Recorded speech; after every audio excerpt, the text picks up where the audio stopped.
Saham bagus, saham bagus, saham saham saham saham bagus, saham bagus. Ini ada pakai beton saham bagus. Assalamualaikum warahmatullahi wabarakatuh. Jumpa lagi dengan saya Yunus di Gosip Market official channel dari sahambagus.co.id.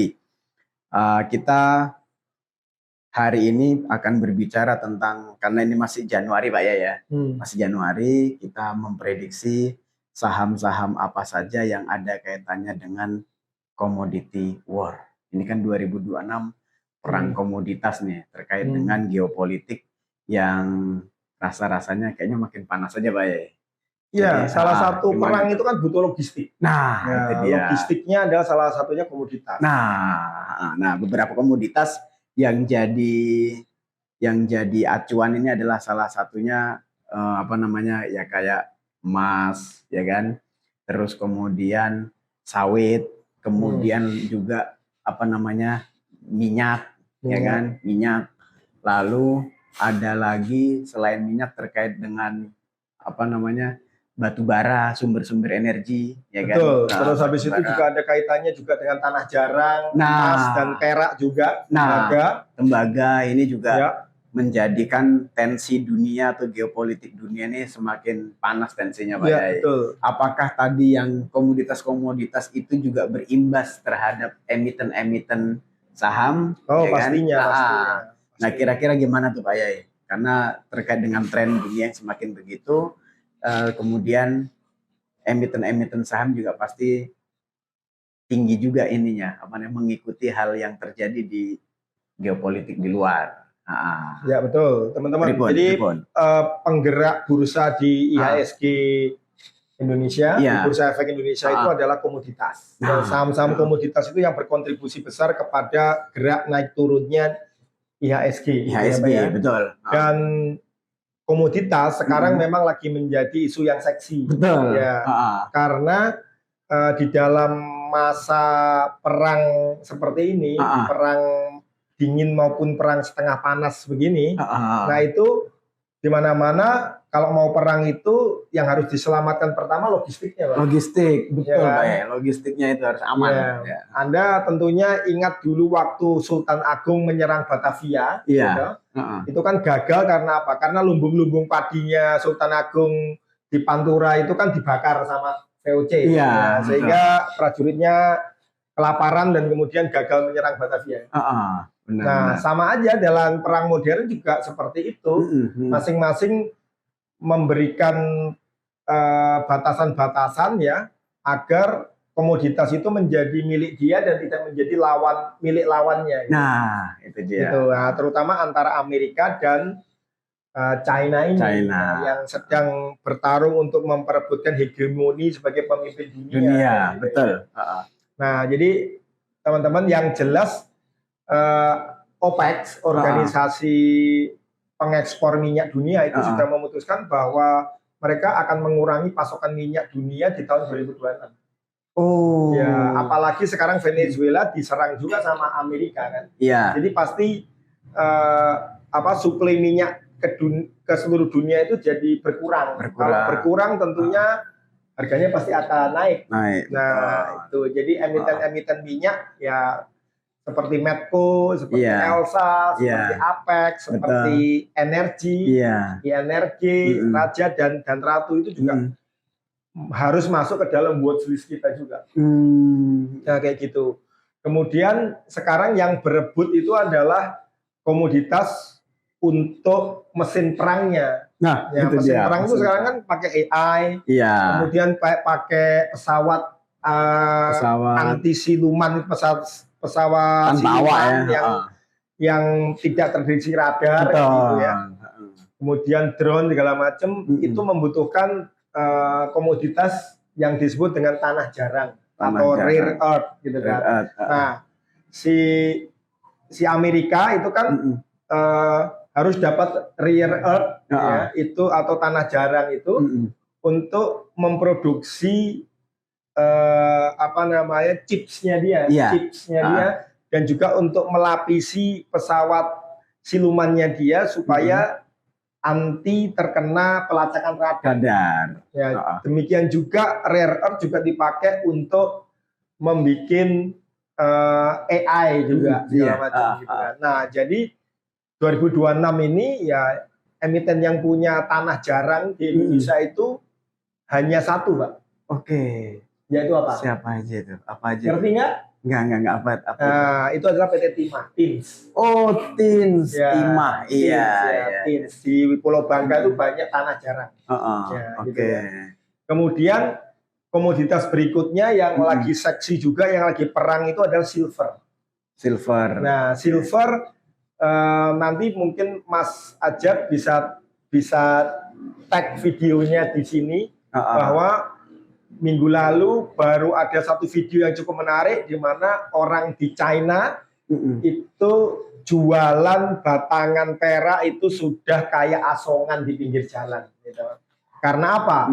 Karena Cina sebagai pemasok silver terbesar di dunia itu sudah mengurangi pasokan 20%. Nah, jadi karena dikurangi pasokan, harga silvernya naik. Nah, orang-orang yang punya silver ini pengen melepas silvernya, kemudian dagang seperti pedagang asongan gitu dengan batangan-batangan silver di pinggir jalan. Bisa ada videonya ini ya. Betul. Nah, berarti apa? Berarti silver itu tidak seperti yang teman-teman duga kira-kira 3 bulan yang lalu ada yang influencer bilang silver itu nggak ada nilainya, nggak mungkin naik, bla bla bla bla bla. Ternyata itu tidak terbukti, teman-teman. Silver hari ini tanggal 2 Januari 2026 ya itu sudah naik plus 4,92%. Nanti bisa dilihat di sini. Nah, 1 bulan sudah naik 26,21%. Luar biasa. 3 bulan sudah 59,79%. 6 bulan sudah 101,73%. Dan 1 tahun sudah 147,79%. Aku nyesel. Nggak beli emas. Nggak beli perak batangan ya. Kapan itu 3 bulan yang lalu saya baru ditawari teman saya tuh harga masih 16.000, Pak. 16.000 rupiah per gram. Sekarang udah 60.000 per gram. Saya kan jauh salah. Ya. Naiknya cepet banget Pak ya itu. Cepet sekali kan gitu ya. Nah, kenapa silver ini tiba-tiba naik?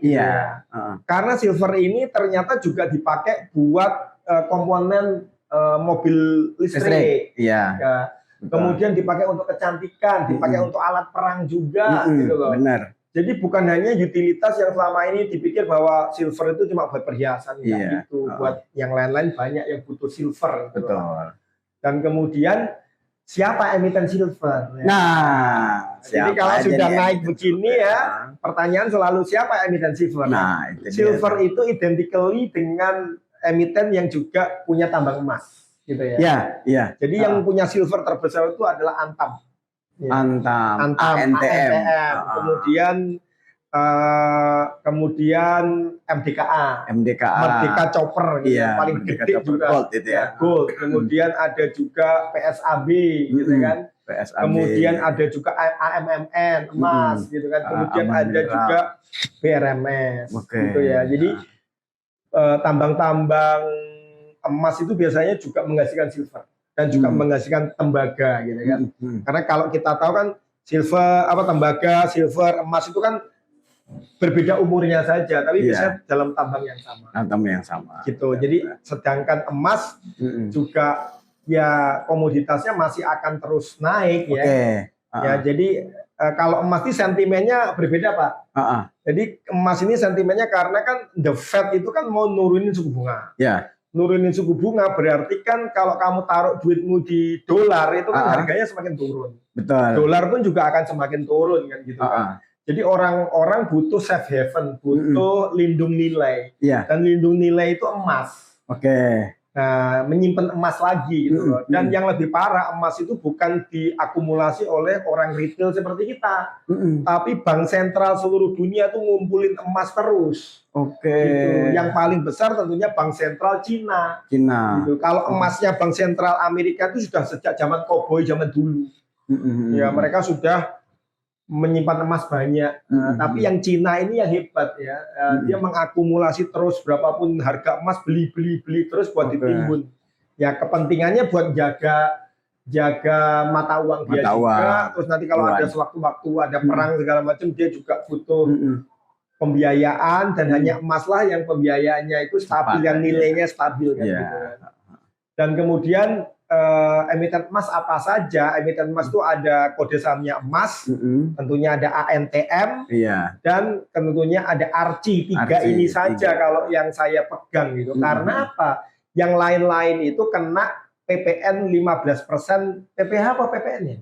PPH 5, PPN ekspor 15% dari Pak Purbaya. Jadi Pak Purbaya itu karena tahu bahwa Bank Sentral seluruh dunia ini mau ngumpulin emas, maka Pak Purbaya dalam tanda kutip kan melarang nggak bisa. Kemudian dia menerapkan tarif ekspor emas yang 15%. Sehingga apa? Pelaku-pelaku pengekspor emas seperti AMMN, seperti PSAB, seperti BRMS, seperti apa Indika Energi, seperti Harum ya yang punya tambang emas ya. Itu mereka yang dulunya biasa mengekspor dalam bentuk peak gold atau dalam bentuk emas setengah jadi, itu sekarang sudah tidak bisa, karena begitu dikasih tambahan 15%, harganya lebih tinggi daripada harga dunia. Nah, tujuannya Pak Purbaya apa? Tujuannya supaya mereka itu nggak usah capek-capek ekspor. Silahkan jual saja ke ANTM. Karena ANTM itu butuh emas, bahan emas yang peak gold itu, karena dia jumlah produksinya selalu kurang, yang namanya logam mulia itu kan orang-orang sekarang lagi seneng beli kan. Nah, kenapa kurang? Karena pemasok utama dari ANTM itu adalah dari Freeport, dan tambang Freeport namanya Gettysburg itu kan lagi runtuh, belum selesai. Nah, jadinya ANTM itu kemudian Antam itu impor dari negara lain. Nah, daripada impor, ya Pak Purbaya pengennya mbok yao tambang-tambang emas itu nggak usah ekspor, tapi nyuplai ke Antam saja. Ceritanya gitu. Kemudian cerita komoditas yang lainnya, komoditas war lainnya itu adalah sawit.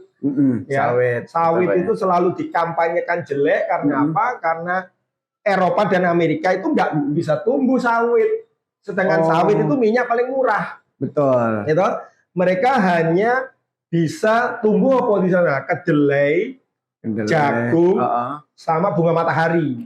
Jadi mereka itu kemudian mengkampanyekan bahwa yang pertama sawit itu merusak alam. Jadi kalau jagung, kedelai, sama bunga matahari itu nggak merusak alam. Gitu.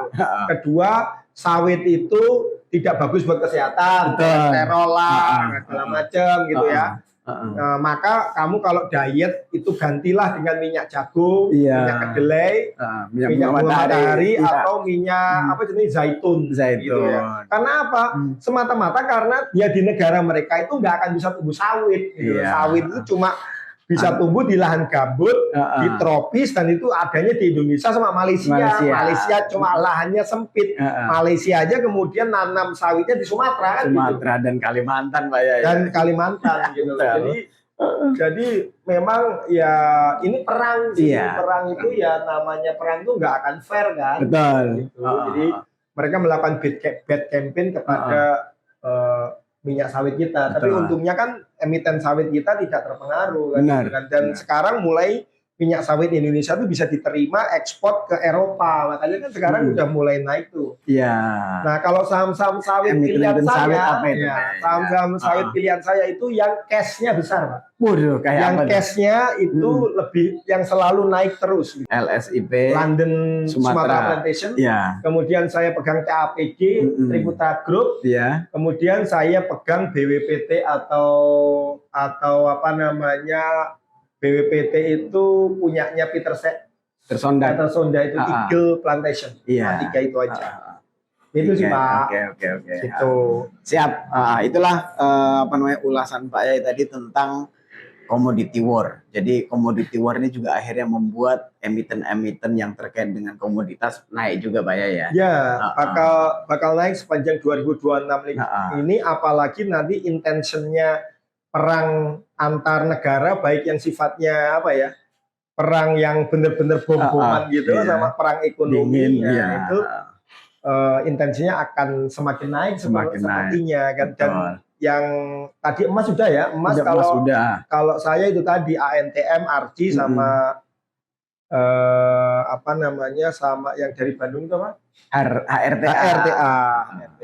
Oke, baiklah, tetap stay tune di next video dan salam cuan investor retail Indonesia.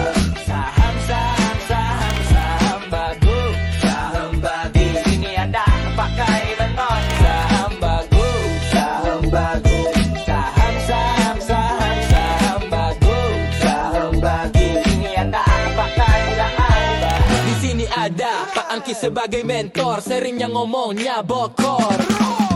Blok saat anggotanya amsyong, Nabi Khidir saat ditanya